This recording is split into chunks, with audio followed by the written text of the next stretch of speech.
नर्मदापुरम जिले की सिवनी मालवा तहसील में कृषि मंत्री कमल पटेल नवनिर्मित कृषि विभाग के भवन का लोकार्पण करने पहुंचे। इस अवसर पर सर्वप्रथम कृषि मंत्री के द्वारा मां सरस्वती के पूजन के बाद कन्या पूजन किया गया।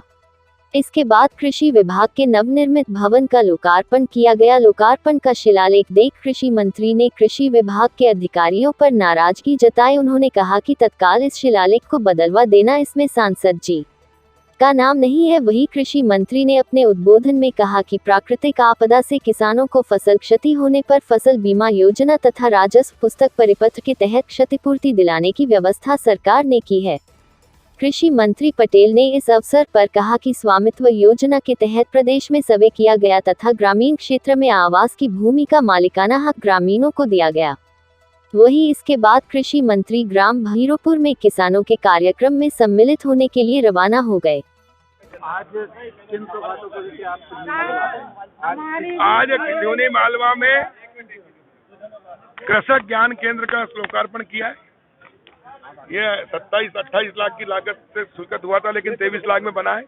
यहाँ किसान आएंगे, खेती से संबंधित प्रदेश और केंद्र सरकार की जो योजना उसकी जानकारी मिलेगी। कृषि ओपीडी रहेगा, एक तरफ से हमारे कृषि विभाग के अधिकारी कर्मचारी यहाँ बैठेंगे और किसानों को सरकार की योजनाओं का लाभ दिलाएंगे। प्राकृतिक खेती के बारे में जानकारी देंगे, गोबर से खाद, गोमूत्र से दवाई बनाने के प्रशिक्षण भी देंगे और प्राकृतिक खेती को बढ़ावा दिया जाएगा ताकि हमारे पर्यावरण की रक्षा हो, हमारे बच्चों का भविष्य बचे, कैंसर से मुक्ति मिले, खेत की उर्वरा शक्ति बढ़े और किसान की आय भी दोगुना हो, जो प्रधानमंत्री जी का संकल्प है।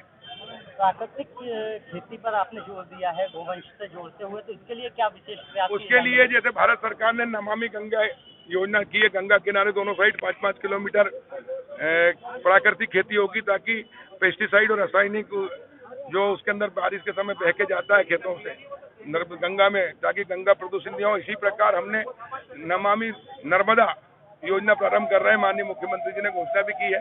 नर्मदा जी के दोनों किनारे अमरकंटक से लेकर अलीराजपुर तक 5-5 किलोमीटर जो प्राइवेट किसान है उनको भी हम प्रशिक्षण देंगे, समझाएंगे, उनको संकल्प दिलाएंगे और प्राकृतिक खेती कराएंगे, गोवंश आधारित खेती, ताकि गोवंश की रक्षा भी होगी और खेती की उर्वरा शक्ति भी बढ़ेगी। जो उपज होगी वो स्वस्थ होगी, जो खाएंगे वो भी स्वस्थ रहेंगे। नहीं तो पेस्टिसाइड का इतना अत्यधिक उपयोग होने से पंजाब के अंदर भटिंडा से कैंसर ट्रेन चलती है।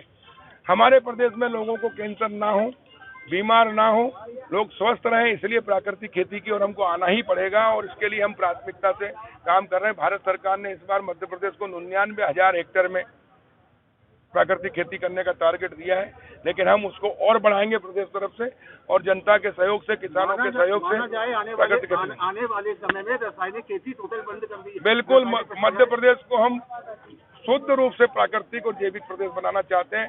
अभी मैं आपको बताना चाहता हूं कि 1,64,000 करोड़ रुपया सब्सिडी दी जाती है रासायनिक खाद पे और लाखों करोड़ की विदेशी पूंजी, हमारे देश की पूंजी विदेशों में जाती है पेस्टिसाइड के उपयोग से।